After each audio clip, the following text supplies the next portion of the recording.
मंडणगडमध्ये एक अपघात झालाय. पालघर कुंबळे राज्य महामार्गावर चिंचाळी फाट्याजवळ 19 एप्रिल 2026 रोजी सकाळी 8:30च्या सुमारास झालेल्या भीषण अपघातात दुचाकीस्वाराचा जागीच मृत्यू झालाय. कल्पेश प्रकाश आदावडे वय 35, मूळ राहणार मानेवाडी चिखलगाव तालुका दापोली असं मृत्यू झालेल्या तरुणाचं नाव आहे.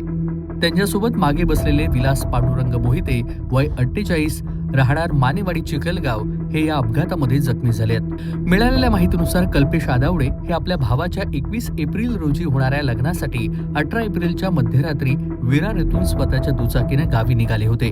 प्रवासादरम्यान इंदापूर येथे त्यांनी सुमारे 1 तास विश्रांती घेतली होती. मात्र त्यानंतरच्या प्रवासात त्यांना वारंवार झोपीची डुलकी येत होती. काही वेळ त्यांनी थांबून पुन्हा तोंडावर पाणी मारून प्रवास सुरू ठेवला. मात्र थकवा पूर्णपणे दूर झालेला नव्हता. मंडणगड तालुक्यातील चिंचाळी धरणाच्या पुढे कुंबवे गावाच्या आधी पुन्हा डुलकी लागल्यानं त्यांच्या दुचाकीवरील नियंत्रण सुटलं. त्यामुळे गाडी रस्त्याच्या डाव्या बाजूला जाऊन मोरी जवळील खड्ड्यात कोसळली. या अपघातामध्ये कल्पेश आदावडे यांच्या डोक्याच्या मागील बाजूस दगडावर जबर मार लागला आणि त्यांचा जागीच मृत्यू झालाय.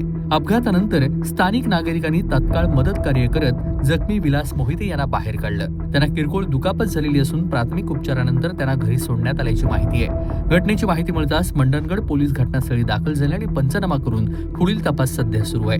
या प्रकरणी विलास मोहिते यांनी मंडणगड पोलीस स्थानकात फिर्याद नोंदवलेली आहे.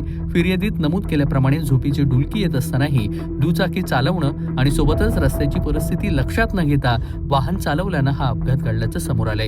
दरम्यान घरात लग्नाचा आनंदाचा माहोल असताना अचानक घडलेल्या ह्या दुर्घटनेमुळे आदावडे कुटुंबावर दुःखाचा डोंगर कोसळलाय.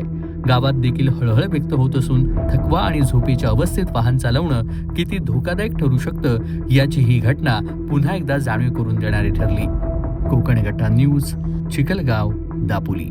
कोकणातील प्रत्येक घडामोडींचे लाईव्ह अपडेट पाहण्यासाठी आताच कोकण कट्टा न्यूजच्या सर्व सोशल मीडियाच्या प्लॅटफॉर्मला लाईक, फॉलो आणि सबस्क्राईब करा.